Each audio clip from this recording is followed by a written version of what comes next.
Hello class, this is Mr. Lehman, and today we want to talk about electronegativity and how we can use it to figure out what type of bond is going to form between any two atoms. So electronegativity measures the ability of an atom to attract shared valence electrons to itself. Alright, so in a chemical bond, atoms are sharing, one pair, two pairs, even up three pairs of electrons, and so they're playing tug-of-war over the electrons. Each nucleus is trying to pull those valence electrons in the bond towards itself, and so electronegativity helps us figure out who's going to win that tug-of-war match over those shared electrons. Alright, so once again, it's a measure of the pull, the force of the positive nucleus as protons within the atom trying to pull those valence electrons towards itself. Alright, so let's look at the electronegativity scale.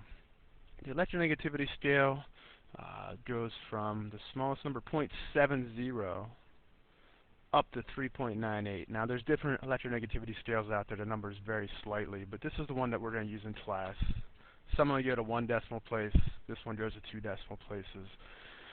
And so we see some trends here. We see that as we go left to right, the general trend, and once again transition metals do some crazy things, the general trend is that electronegativity values increase as we go across the table, and that means that nonmetals do a better job of attracting those valence electrons in the bond compared to metals.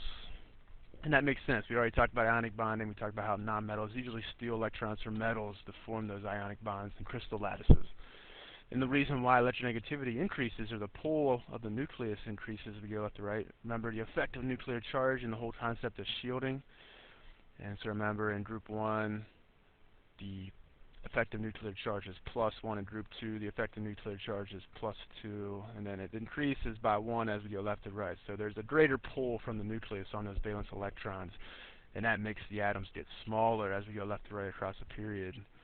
And as we go, and I'll do a down arrow here, as we go down a family,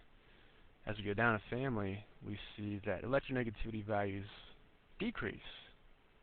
Alright, so lithium does a little bit better job of pulling electrons towards itself than cesium or francium, and that's because the atoms are smaller, so the protons in the nucleus are closer to those valence electrons, and so the closer the protons are, the nucleus is to the valence electrons, the better they're able to pull in those electrons.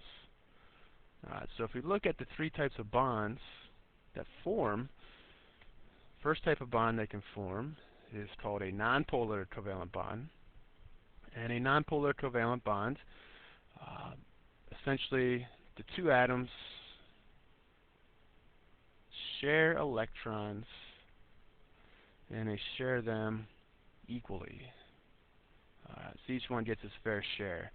And the cutoff point that we're going to use here, and this varies by book, some books use 0.5, I like to use 0.4.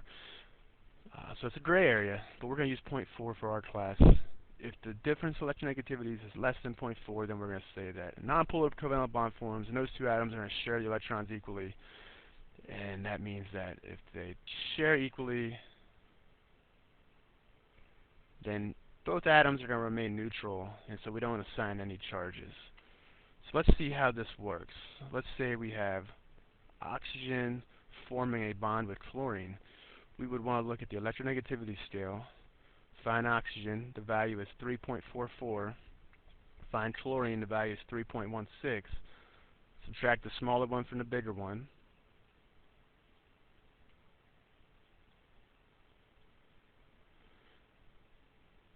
And the difference is 0.28. So this difference in electronegativity values is what determines what type of bond is going to form. So that difference, 0.28, is less than 0.4. And so these 2 atoms are going to share the electrons equally. Alright, so there's 2 electrons in a single bond. So once again, electronegativity, oxygen's trying to pull these 2 electrons towards its nucleus. Chlorine's trying to pull these 2 electrons towards its nucleus. They're pretty evenly matched, and so neither one wins the battle. Alright, and so that means that these electrons, they're not just going to hover there in the middle. They'll spend some time around oxygen. The electrons will spend some time around chlorine, spend some time in the middle. So they're constantly moving randomly, but if we could break it down, the electrons in that bond are going to spend about 50% of their time around the oxygen, and they'll spend roughly 50% of their time around chlorine. So oxygen's number a little bit bigger, so oxygen might get like a slightly bigger percentage, but still it's enough to say that they're still even. Alright, so 50-50, close enough. First type of bond. Second type of bond is a polar covalent. So once again we see covalent. Covalent means to share. So two atoms that are sharing electrons unequally. Alright, so that word polar means having opposite charges. So this unequal sharing of electrons is going to create opposite charges. Alright, so if we look at, let's say, oxygen versus sulfur, if they form a single bond, once again we go back, oxygen's number is 3.44, sulfur's number is 2.58, subtract the 2, and we're looking at a difference of 0.86 in electronegativity. So the question is, what's the boundary, what's the cutoff points for polar covalent? We're going to use 0.4 and 1.7 as our numbers. So if the difference in electronegativities is between 0.4, including 0.4, and up to and including 1.7, then they're going to share, but share unequally. Alright, so oxygen is getting more than its fair share of the electrons here. So these two electrons in the bond, both atoms are trying to pull them towards their nucleus, but because oxygen's electronegativity is higher, the electrons are going to spend more time around it, less time around sulfur. And so if you do a breakdown here, maybe they spend 75% of their time around the oxygen and maybe only 25% of their time around sulfur. So this unequal sharing, if the electrons spend more time around one atom, in this case the oxygen, electrons are negatively charged, and so we assign a partial negative charge, so a fraction of a negative charge. The sulfur, which is having its electron taken away from it more often than not, gets a partial positive charge. So the one with the bigger number gets a partial negative, the one with the smaller electronegativity number gets the partial positive.